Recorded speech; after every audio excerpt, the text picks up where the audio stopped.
Grabe, mga mare. Ayun na, mga pera.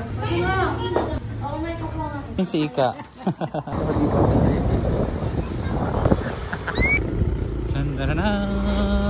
Ito nga ang ilang kaganapan ng hambugera ngayong araw ng Martes dahil nga walang pasok.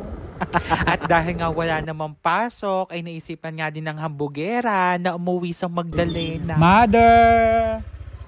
Bumili na nga lang din ako dyan ng napakasarap na kinulom na dito niya lang matitikman kay Mother Carmen. O diba? At para nga mas mapabilis ang ating pag-uwi sa Magdalena ay dito nga tayo dadaan sa shortcut, sa may Labuin, sa may papuntang El Bukid. Dahil kapag diniretso nyo nga yan, ang labas nyo na nga ay dito nga sa may Barangay Uugo, sa may kanto ng Lady Esther Villa Resort. Tapos ay kakanan ka nga lang and then ilang minuto nga lang ay makikita nyo na nga itong sign na may Barangay Uugo na nakalagay dito sa kaliwa.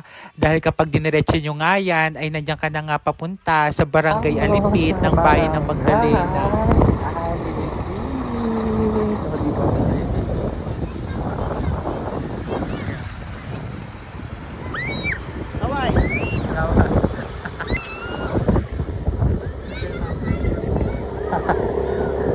O diba, mas malapit nga dito kaysa naman sa highway kapag doon ka pa dadaan. Medyo maputik nga lang at madulas kaya naman ay dahan-dahan nga lang din sa pagdadrive. Water. Sarap paghugas ng paa. Kasi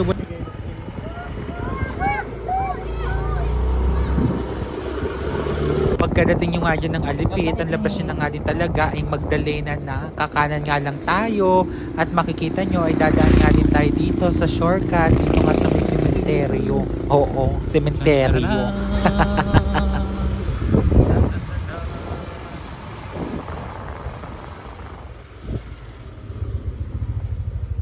Scary hooks, I want to know you. Dun, dun, dun, dun. Ilang oras nga lang din, ito't ang hambugera ay nakarating na sa Magdalena. Ito't ang mag-iina ay nag-uubanan pa. Diyos ko. Pogi naman ni Totoy. Hello. Hello. Ang pogi naman ni Toto. Ang pogi naman ni Toto. Ha? Oo. Sa'yo na pala ulo. Ano? Ano ba? Top na pala ikaw eh. Oh. Oh. Oh. Nay, magkano na yung kay Princess na yan? Ang dami na. Ang kakit naman ng mga kamatis yan. Bali, nagbili na nga lang din tayo dyan ng itlog na pula dahil nga ito magiging ulam natin ngayong tanghalian.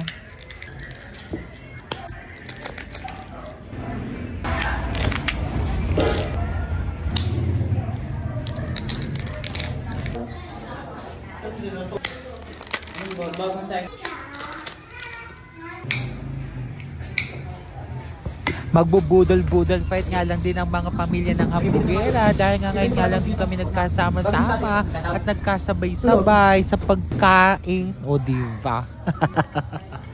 Simpleng salo-salo nga lang din ito. Iba din talaga kapag marami ka nga din kasabay sa pagkain. Talaga nga namang ikay mapapasarap. Kaya naman ay nakakamiss nga lang din ang ganitong eksena kapag kami nag-uuwian dito sa bahay. Dali.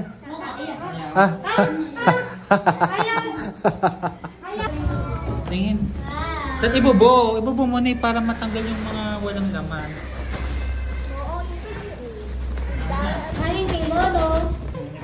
Rambutan?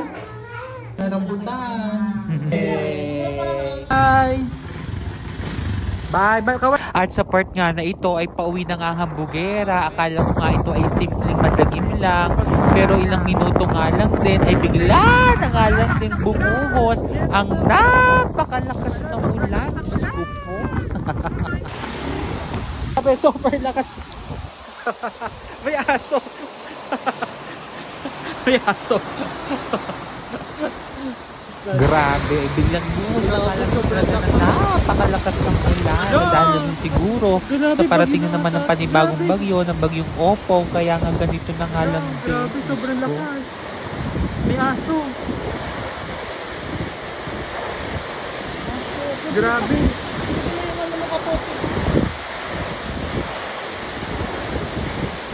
Yung ano, grabe ano, double.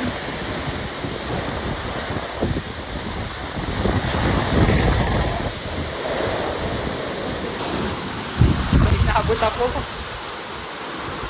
Grabe dun oh.